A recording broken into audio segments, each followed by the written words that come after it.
The ratio of 4 power 3.5 is to 2 power 5 is same as.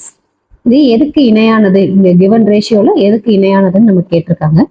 அப்போ 4 power 3.5 is to 2 power 5. இதை எப்படி எழுதலாம்? நம்ம இங்கே 2 இருக்கனால இதை நம்ம 2 ஆக்குறோம். அப்போ இதை எப்படி எழுதலாம்? 2 ஸ்கொயர்னு எழுதலாம். அப்போ 2 square into 3.5 is to 2 power 5. அப்போ இது ரெண்டையும் மல்டிப்ளை பண்ணால் நமக்கு என்ன வரும்? 7 is to 2 power 5. நமக்கு ரேஷியோனால் டிவிஷன்னால் நமக்கு ஒன்று தான்.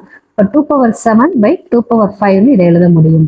இப்போ இந்த பவரை மட்டும் நம்ம மேலே கொண்டு போனால் என்ன ஆகும்? 2 power 7 into 2 power minus 5. Power மேலே போகும்போது -5 ஆகும். அப்போ 2 power 7 -5 காமனாக எழுதிக்கலாம். அப்போ இங்கே என்ன ஆகும்? நமக்கு 2 power 2ன்னு ஆயிரும்.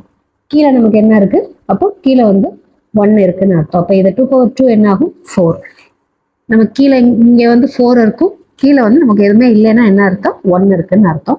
அப்போ 4:1 அப்படிங்கிறது தான் இதோடைய ஆன்சர்.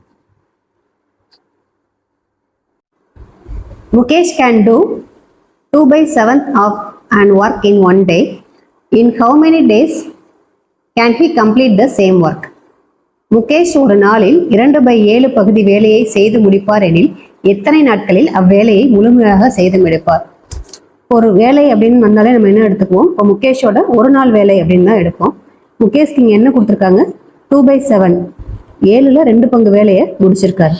அப்போ முகேஷோட ஒரு நாள் வேலை அப்படின்னா 1/2/7. நார்மலாக 3 நாள்னா 1/3ன்னு எடுப்போம். இப்போ ஃப்ராக்ஷனில் இருக்கனால 1/2/7 எடுக்கிறோம். இப்போ இதை எப்படி எழுதலாம்? இது மேலே போகிறப்ப தலைகீழாக மாறும். அப்போ 7/2 அப்படின்னு மாறும். இப்போ 7/2, இப்போ 7ல் 2 வேலையை முடிச்சிருக்காருன்னா இதை டிவைட் பண்ணால் போதும். இப்போ 7 2ஆல் டிவைட் பண்ணோம்னா நமக்கு என்ன வரும்? 3 times 6 மிச்சம் 1. இப்போ இதை எப்படி எழுதலாம்? மிக்சர் ஃப்ராக்ஷனில் 3 1/2 அப்படின்னு எழுதலாம். நமக்கு ஆன்சர் ஒரு வேளை பாயிண்டில் கொடுத்துருந்தாங்கன்னா 3.5 அப்படின்னு எழுதிக்கணும்.